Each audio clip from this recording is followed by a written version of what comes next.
Hi everyone, welcome back to the series on reactive search. In this video, we will see how to render results in our UI using map and also update map on the go whenever a result is changed either by search bar or using the facet.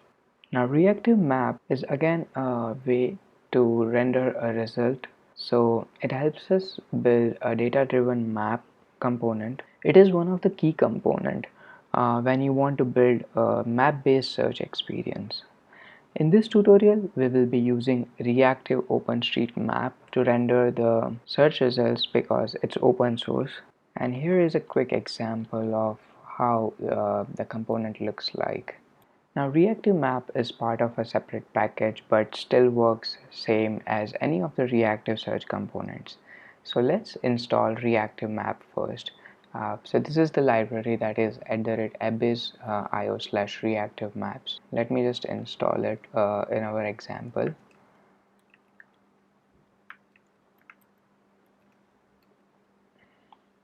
Once this is installed, we need to import the Reactive OpenStreetMap.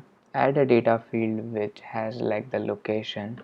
If you remember, we actually created a field called location in the video 1 and had it as a geotype. So let me just import this in our code base and use it. So here I will import Reactive OpenStreetMap from Reactive Maps. Wherever I'm rendering results, I will render the map for now. So we have Reactive OpenStreetMap with component ID as map results.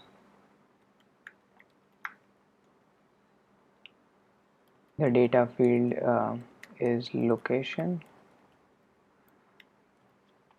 and this also should change whenever search sensor or category sensor changes. So I will use the same React prop as of reactive list over here. Now the map might not appear correctly because we need to include this CSS in our index.html. So it's also mentioned here in the documents that you will have to include CSS. So you can just copy this. We have a public folder in the code sandbox where our HTML lies. So I'll just import this CSS. Let us refresh our page and see whether our map components renders correctly. So as you can see, our map component renders correctly with results appearing on it. So this is great. Now if we monitor the query over here, actually we are making two result queries. One is for the reactive list and one is for the OpenStreetMaps, but we can render the result list using the maps as well. So that will help us just to make one query and optimize the UI better. So in order to achieve that, we have render all data available with us as a prop. We also have render data if you want to just render the single item as we did in reactive list, but here render data would majorly help us render the different markers on the map. So we should be using render all data whenever we want to render the result list as well. So I will just use that over here, and here we want to render it in two horizontal sections. So left side would be the results and right side would be the map. So I would just say return a div which is having the flex. The first one would be the result wrapper that we actually rendered over here.